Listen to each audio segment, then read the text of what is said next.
Hey, Jay Fuller Interviews. You can find me on YouTube, Instagram, Facebook group, and Twitter. And we are so excited to feature some local talent coaches, basketball minds, and basketball is certainly my love. And I know it is for our next guest. This is Coach Dan Gauthier. Coach, how are you? Doing excellent, Jeff. Thanks for having me. And so now you're the boys basketball coach at U32. Talk a little bit about how you became the coach taking over for a legend. Yeah, so prior to my time at U32, I was an assistant at Norwich University. I started as a student manager, worked my way up to student assistant coach, and then when the position opened at U32, I was a volunteer assistant. I was living and working in Burlington and making my way back down to coach with Coach Paul Booth at Norwich. And I can't quite remember exactly who told me about the position opening, but as soon as I heard about it, I got my, materials, my coaching portfolio together and emailed it over to Amy Molina, who was the athletic director at the time. So it's been 6 years, you said, that you've been at U32? Yes, just finished my 6th season. Well, congratulations. Let's back up a little bit. Where did you grow up, and was basketball your first love? Yeah, so I'm a born and raised Vermonter. Went to elementary school in Fairleigh. And then just before high school, my family moved to Bethel, so I attended Whitcomb High School, and was a multi-sport athlete growing up. Soccer in the fall, basketball in the winter, skiing on the off days, and then baseball in the spring. But basketball always had a special place in my heart, and I probably credit my mom for that. Now, I was told, I went to a small school as well. We actually played against Whitcomb way back in the day. But a coach told me, Jeff, you'll make a great coach because you know what to do. You just can't do it as a player. When did that all come together for you? Not only could you play, but you really could see the game and understood how to teach the game. I would say I made that transition in college. When I got to Norwich as a freshman, I was a member of the Corps of Cadets, and one of the pieces of advice my parents had given me was to find some type of extracurricular activity to give me a bit of an outlet from the military lifestyle. And for me, I wanted that to be in athletics, and again, basketball holding a special place in my heart. I approached Coach Booth and said, I realize I do not have the talent, to make your team or contribute to the team as a player, but I would love to stay involved with the game. And so he graciously offered me a position as a team manager, which was pretty basic at the time, setting up the gym for practice, helping with fundraising, things like that. And then over time, kind of under his tutelage, it grew and grew. He approached me during the spring of either my freshman or sophomore year and asked if I'd be interested in coaching AAU. I jumped at the opportunity, and actually Paul and his wife Sue and Ava Whitcomb and myself, we kind of started the Central Vermont Warriors AAU club at the time. And then that was my real first taste at coaching, and I've loved it since. Now let's speak to AAU. It's certainly been an unprecedented time. This disruption's kind of crazy. Without AAU, how do you think your program will be affected? That's a big topic. I think, our program has a ton of multi-sport athletes. So, those guys are currently missing out on baseball and lacrosse and track and field. And we do have a healthy group that plays AAU as well. I think in the short term, it's not going to be too impactful, but the question is, what does the summer look like? Are we going to get back to normalcy in the fall? And really, is this going to impact the winter season as well? From a basketball specific perspective, we have a pretty robust summer program. We hold a youth camp. We have, summer league a couple times a week. We have some other practices. We go to Castleton team camp, things like that. So, how much of that are we going to be able to do, if any? And if not, I think we're really going to see, kind of self-motivation take over, and which players are able to find a way to, continue to stay sharp, continue to, stay healthy and exercise and things like that. And then also, how can you get better at the game of basketball by yourself in your driveway? Be it skills, be it studying film, things like that. So it's going to be interesting to see how it plays out. I'm still hopeful that we'll have something this summer. And I think if we can get to that point, then I don't think it's going to have a major impact. If we don't return to normalcy by the fall or even later, then you could see a pretty significant impact. Yeah, certainly. And you guys at the U certainly have a culture. You've built a program, and part of that has to do with the assistant coaches and the others that volunteer. A couple guys that I know that you know is Jarek and Jaron Jeffcoat. Could you just talk about having assistant coaches that you trust, but they really push you to become a better coach as well? Yeah, I think trust is critical. You have to work with people that you know that they have your back, and in turn, that you have their back. But Jarek and Jaron are a couple of close friends and have been terrific for our program. Jaron coached a couple different years in our program and a couple different levels, and has since he's actually an assistant at Norwich University now. So he's moved on and looking to continue to climb that coaching ladder. Jarek coached for us a couple of years and then returned home to Massachusetts and has since moved back to Vermont. And it was great to have him back this past season. So, again, having guys you can trust, that's critical. And I think, there are a couple of sharp basketball minds, so it's nice to kind of be able to bounce things off of each other and talk about, what might be best for, our guys or our program in the moment or in the long term. Now, here's a couple pictures. These are, I don't know about just this year. There's a few of them, but this is one of the Hawkins boys. What is it like coaching a kid that just has phenomenal athleticism, especially here in Central Vermont? It's a lot of fun. Jordan is first and foremost such a terrific kid. He every day he comes into the gym, he's got a smile on his face, and he's got that charisma that really, his teammates and guys in the locker room feed off of. So he was a pleasure to coach, and someone that really dedicated himself to the game of basketball. I actually think, as of today, we have a pretty good commitment to our strength and conditioning program, which we try to get guys involved in year round. And Jordan is one of the key reasons for that. He, about 18 months prior to graduation, he really made a commitment to getting into the weight room, and he put on, 15 or so pounds of muscle going into his senior year. And honestly, the other guys in the program saw that and realized that it was attainable. So he kind of set the standard for that. And I think it has been a tremendous impact on the other guys. Just in terms of basketball, his competitiveness, every practice he wanted to win, every drill, every scrimmage, whatever it was. And it's hard to replicate that or pull that out of some guys. But Jordan just gave that to you every day. So during a lot of my interviews, I've been talking about The Last Dance, about the Chicago Bulls, Michael Jordan. And this last Sunday, it talked about, or Jordan actually shared a little, how he was almost too competitive, that he lost relationships, friendships because of it. And obviously with being divorced and his kids, the whole backstory. How, as a coach, do you help rein students in that are still in high school, but also tell them it is okay to be that motivated and driven in their sport?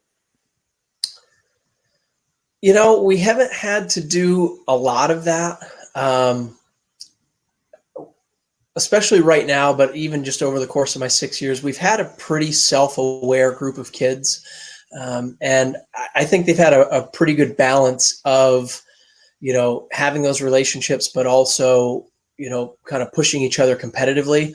When you look at it from a team perspective, if we can get all of the players in alignment with what our goals are, and then talk about what we feel the steps are needed to achieve those, if everybody buys in, then it's a non-issue, because we realize, one of the things we talk about, if a kid goes up and misses a layup or misses a free throw, something like that, often you'll hear a teammate or a coach say, oh, we got to make that, we got to make that.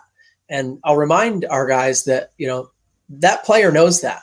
No player is stepping to the free throw line saying, okay, I'm going to miss this one, or I want to miss this fast break layup.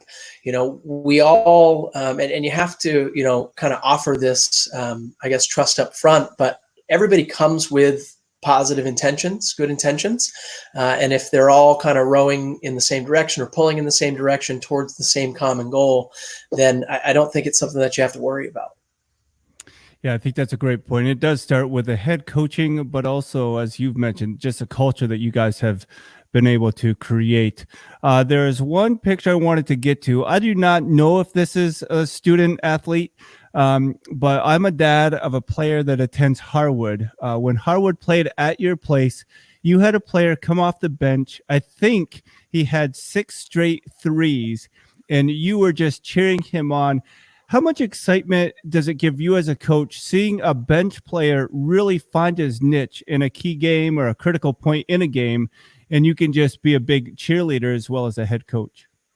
Yeah, so you're talking about JP McGinley. He was one of our seniors this year, and I think he hit 4 straight and had 7 on the day, if I remember correctly. JP, just another terrific kid, very soft spoken. Not someone that's going to stand out in a room, but on certain days he'll certainly stand out on the court. And actually, as a sophomore at Lamoille, he hit either 6 or 7 threes that night as well, and really bailed us out because we were not playing well, couldn't score, and he went in and just he hit everything he could, and quite frankly was probably the reason we won that game at Lamoille.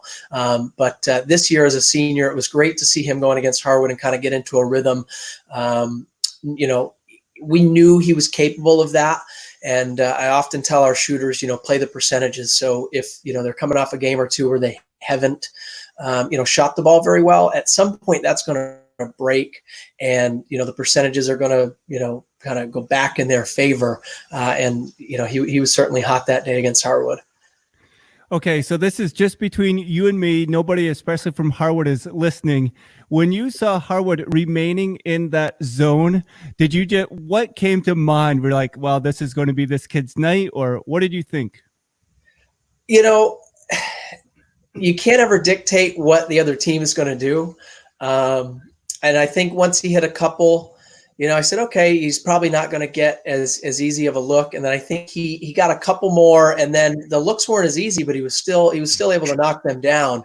And that's one of the things with zone defense is that, I guess I'm not surprised that they stayed in it, because if you're going to commit to that and someone hits 2 or 3 or 4 3-pointers and you come out of it, that's the goal of the other team, is to get you to come out of that. So you have to, again, play the percentages and hope that over the course of the game, that's going to work in your favor. And I think over time, he became a marked man and had to work a little bit harder for it. And I believe this is a senior, Carter. How important is it in the high school game, especially in Vermont, to have legit bigs, not just the NBA where all your bigs are turned into shooters? So I think you've got Noah McLean there in the photo, if I can see that. If it's a number, maybe I do. Number 20? I can't. It's hard to see, so I'm not sure. But yeah, I know that Carter is your big, right? But yeah, Carter Pelzel was our starting center this year. He's about 6'4". And, we haven't had a ton of size in my 6 years at U32. So, it's not like, we've had a 6'8", 6'9" kid, that you can toss down on the block and throw it in, and you've got a big advantage there. Carter's one of the bigger players we've had at 6'4". Kyle Booth was 6'4", 6'5", but more of a guard by his senior year. So Carter does kind of have that, I guess, traditional, he's more of like a 4-5 combo. He's able to step out and knock down a 15-footer.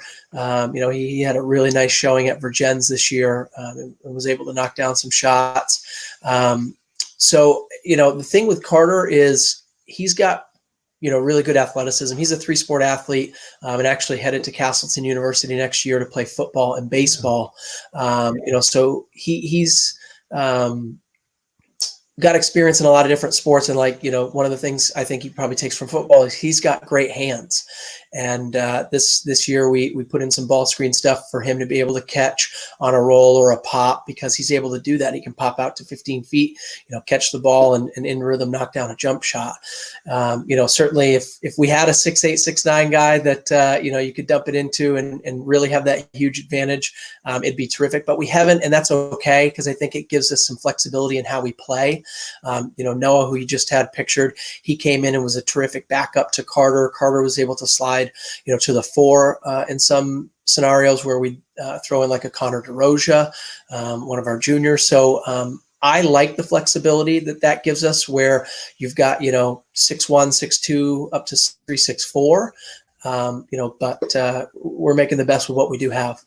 Yeah, for sure. I want to talk a little more X's and O's in a little bit, but being at U32, Montpelier, Harwood would like to be in the mix a little bit more, but there's some rivalries. And I talked to Joe Ulicki, who worked at U32. He's been at Harwood. Now he's at Stowe.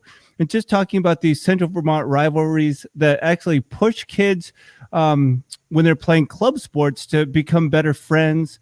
How important is it to have rivals, but to know the difference with sportsmanship and also just really pushing one another? Yeah, I think, I don't know that there's much better in high school sports than a rivalry game. Yeah. The history of Montpelier versus U32 is certainly a storied one. And that's obviously a game that both sides get up for during the season.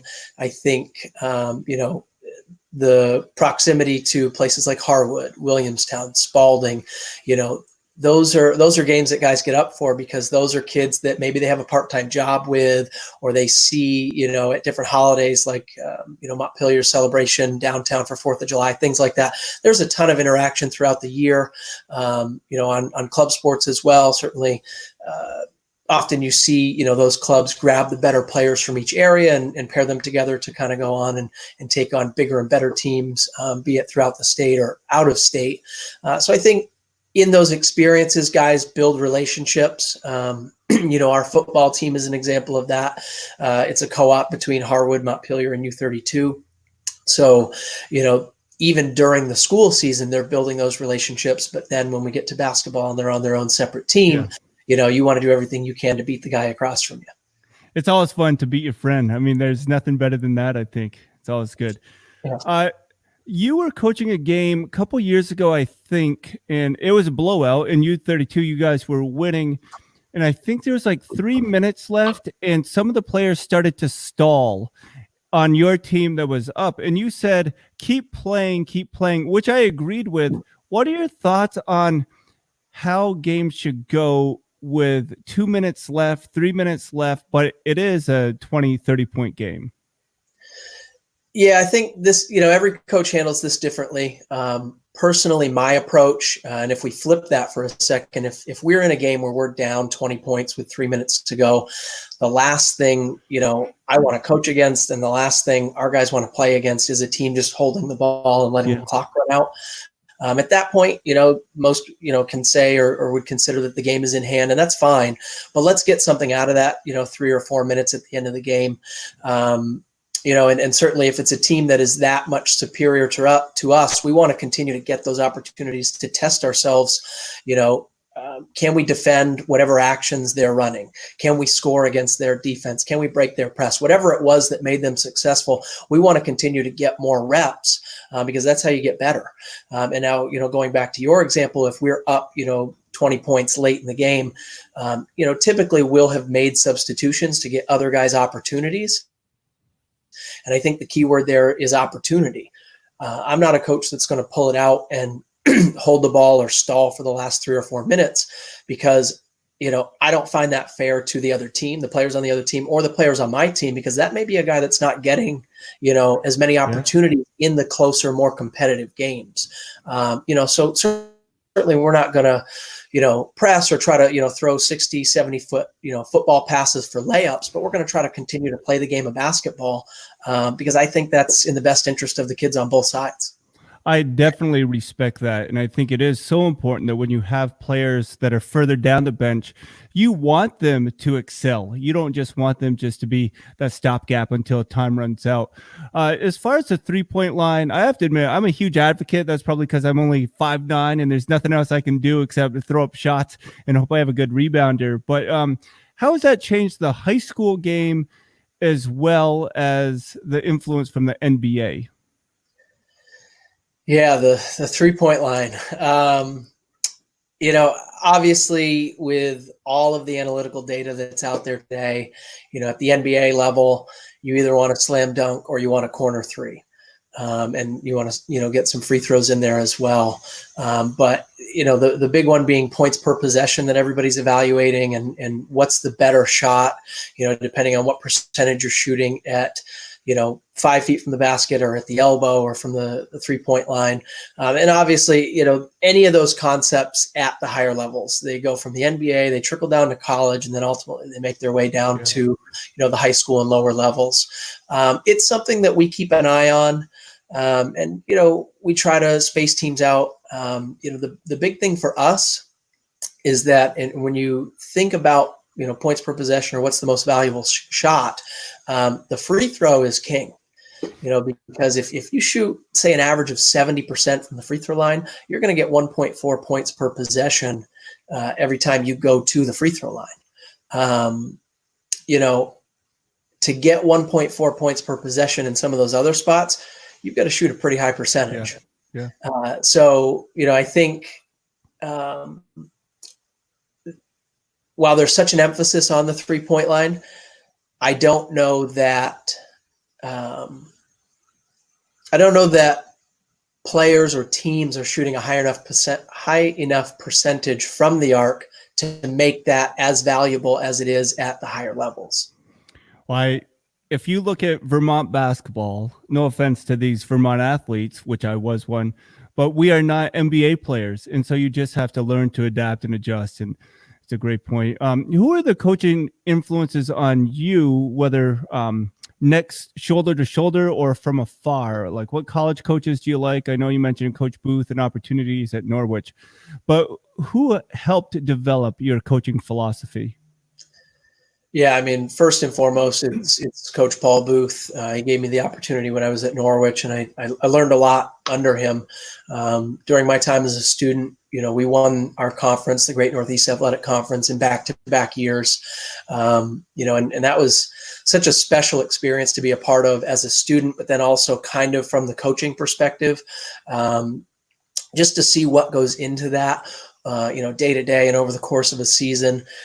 From there, you know, he got me kind of in tune with, you know, traveling to the NCAA Division I Final Four each year. And out there, you know, they have a ton of coaching clinics that you can attend. And, you know, I mean, you're in the room with, you know, Bill Self, Tom Izzo, you know, whoever it might be. And that's a pretty neat experience.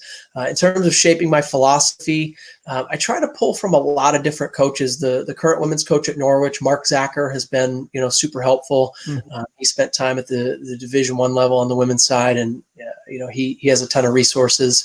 You know, the point guard for those championship teams at Norwich, Joff Hensley, he's gotten into coaching now, was at Thomas College. He's now at Pennsylvania College of Technology. And he's a guy that, you know, almost daily, he and I are going back and forth about, you know, everything from culture to X's and O's. You know, and then obviously the coaches that we've had in the program and on staff. I mean, you know, Jarek and Jaron, who you referenced earlier, Jimmy Warden, who's coached for us and, you know, will be returning this upcoming season, Ryan Booth, Joe Bertrand. A lot of these guys actually have Norwich connections as well. So we've been fortunate to be able to pull kind of from that student body. Yeah.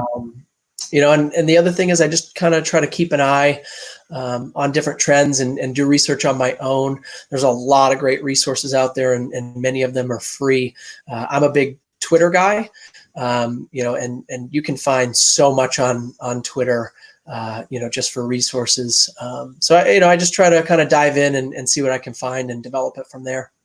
Well, I think a big key you mentioned is just being teachable and wanting to learn. Too many coaches, I think they run a system, even at the high school level, that they've always run, but athletes change. And certainly with analytics, there's certainly things we can learn from.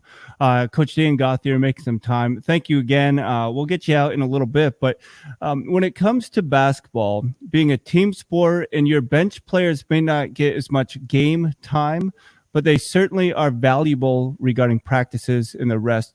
If you know a kid is only going to be a bench player, how do you motivate them to give you the best, to bring out the best in the starting five? Yeah, so this is probably, I guess, a hot topic in high school athletics, and not necessarily an easy one to navigate.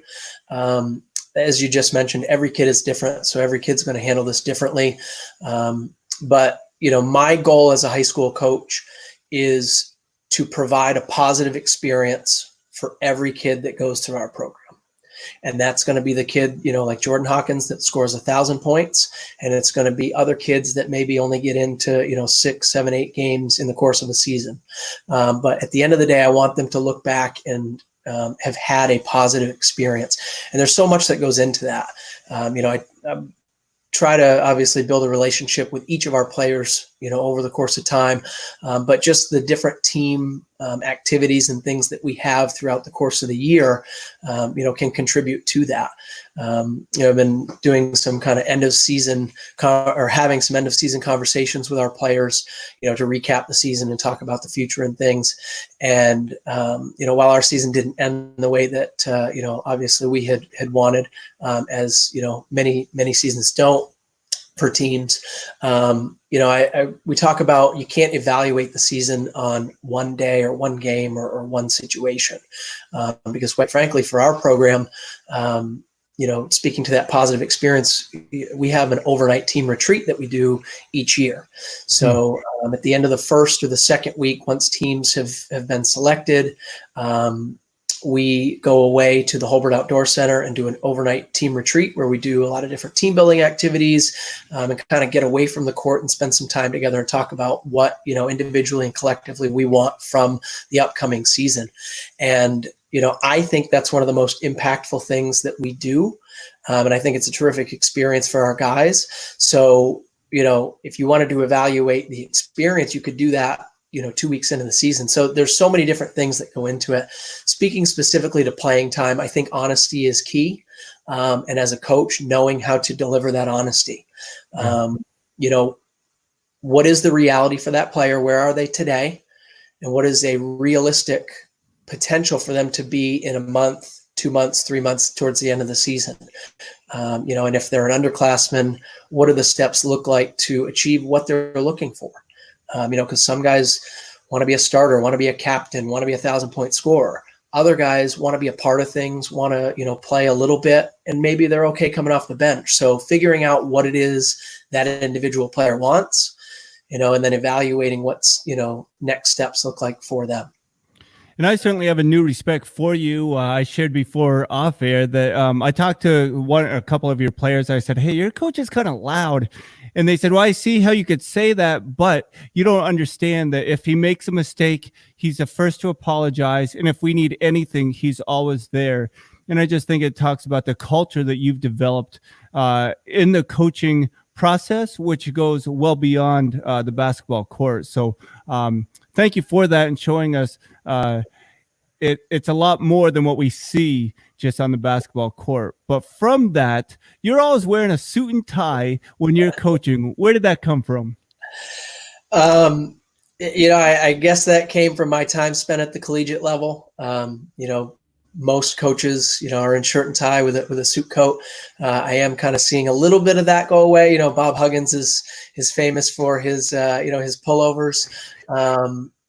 But I don't know. I guess I took that from my time at the collegiate level, and just continue to do it. And now for so many high school coaches, it's not a full-time position. It's not getting paid big bucks. Why do you spend so much extra time developing the program and your players and just investing so much into U32? Yeah, it's certainly, it's not something that you could do full time and support yourself or a family. It's a labor of love, as they say. And if I'm going to do this, I want to do it, I would say the right way. There's a lot of different ways to skin a cat, and there's, no problem with that. But I want to give it my all. I want to, do the best that I can. I feel a responsibility to our players and their families to provide, again, a positive experience and the best experience that I can provide. So I think that's important. And, that's why we approach it the way that we do, with the different things that we do in the fall and then during the season and over the course of the summer. I feel that responsibility to the kids and to the program. No, Coach, I'll get you out on this. And during this time of pandemic, quarantine, uncertainty, disruption, how important is it for people to really evaluate what matters? And it seems like a softball question, but I do find that some people now are getting a little worn out. And when they should be spending time with family, they just want to get away. So you talked about self-awareness earlier in this interview. How important is it that we make that time so we can be our best to help others and be there for one another? Yeah, I mean, it obviously this is, unlike anything I've ever experienced and unlike anything a lot of people have ever experienced. So, I think this time is providing a lot of opportunity for self-reflection. And what is important to you, that's up to each individual to decide. I'm certainly fortunate that my wife and I are hunkered down here in Berlin, and we have a 10.5-month-old daughter, and I've said to her several times that this is an opportunity unlike any other I'm ever going to have, whether we have more children or not, to be present 24 hours a day, 7 days a week. To see her growing up, in such an important part of her life is just such a wonderful opportunity. And obviously, we're appreciating the additional time spent together. And coming out of it, maybe you will see people kind of pare down, their schedules and that idea of always being busy. But I do think, people are going to be excited to get back to some of that normalcy of, Right. kind of being on the go a little bit, but maybe we'll appreciate some of the, the finer things or the slower pace that this is providing to us. Well, once we can, I'll take you out to dinner and we'll talk basketball. Thanks so much for making the time today and being a part of the program. Yeah, Jeff, this is terrific. I think you've got a great lineup. I was flattered that you asked and happy to sit down and chat for a while. Yeah, man, local sports, it's where it's at. And that's Dan Gauthier making some time. Thank you so much for joining in and being a part of what we're doing during this pandemic to keep our minds sharp and learn from one another. Anyway, we'll talk to you again soon. Take care and subscribe or share this on YouTube, Facebook, wherever you have opportunity. We'll talk to you soon.